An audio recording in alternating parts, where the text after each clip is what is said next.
மதுரையில் பாஜக மகளிர் அணியின் நீதி பேரணியில் குஷ்பு உள்ளிட்ட பாஜக நிர்வாகிகள் கீழே விழுந்ததால் பரபரப்பு ஏற்பட்டுள்ளது. இதுகுறித்த முழு விவரங்களை வழங்க செய்தியாளர் அருண் நம்மோடு இணைப்பில் காத்திருக்கிறார். அருண், வணக்கம். விவரங்கள்.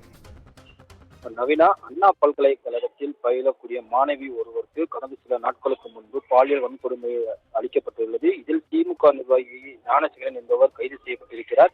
மேலும் இந்த விவகாரத்தில் தமிழக பாஜக மகளிர் அணி சார்பில் மதுரை சிம்மக்கல் பகுதியில் உள்ள செல்லத்தம்மன் கோவிலில் இருந்து சென்னை வரை நீதி கேட்கும் பேரணியானது தொடங்க இருந்தது. இந்த பேரணியை மகளிர் அணி உறுப்பினர் குஷ்பு, பாஜகவுடைய மகளிர் அணி உறுப்பினராக இருக்கக்கூடிய குஷ்பு தலைமையில் மதுரை மாநகர் மாவட்ட தலைவராக இருக்கக்கூடிய மகா சுசிதரன் ஏற்பாட்டில் கிட்டத்தட்ட 1000க்கும் மேற்பட்ட பெண்கள் கலந்து கொண்டு இந்த நீதி கேட்பு பேரணியானது நடைபெற இருந்தது. இதில் தலைமை தாங்கிய குஷ்பு உள்ளிட்ட அந்த நிர்வாகிகள் பலரும் தற்போது கைது செய்யப்பட்டிருக்கிறார்கள். அப்போது காவல்துறை சார்பில் இந்த பேரணியை பேரணியானது பாஜக சார்பில் நடத்த முற்பட்ட போது காவல்துறையினர் அவர்களை குண்டுகட்டாக இழுத்துச் சென்றனர். இதனால் குஷ்பு உள்ளிட்ட பாஜக பெண் நிர்வாகிகள் ஏராளமாக கீழே விழுகக்கூடிய சூழ்நிலையில் ஏற்பட்டது.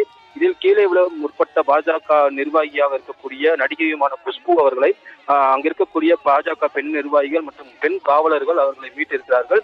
தற்போது இந்த சம்பவமானது பரபரப்பை ஏற்படுத்தியிருக்கிறது. மேலும் அவர்கள் அருகில் இருக்கக்கூடிய தனியார் மண்டபத்தில் அடைத்து வைக்கப்பட்டிருக்கிறார்கள். இந்த சம்பவமானது தற்போது பரபரப்பை ஏற்படுத்தியிருக்கிறது. நவீனா,